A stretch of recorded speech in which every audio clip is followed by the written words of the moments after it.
In this short lesson, we're going to see how you can set your home page in Internet Explorer.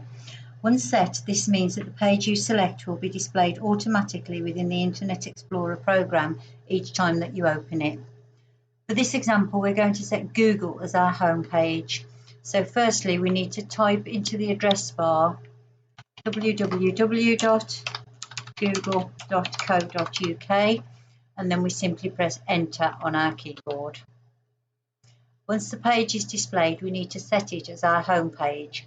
So we're going to go to the right hand corner and select the Tools option, then Internet Options.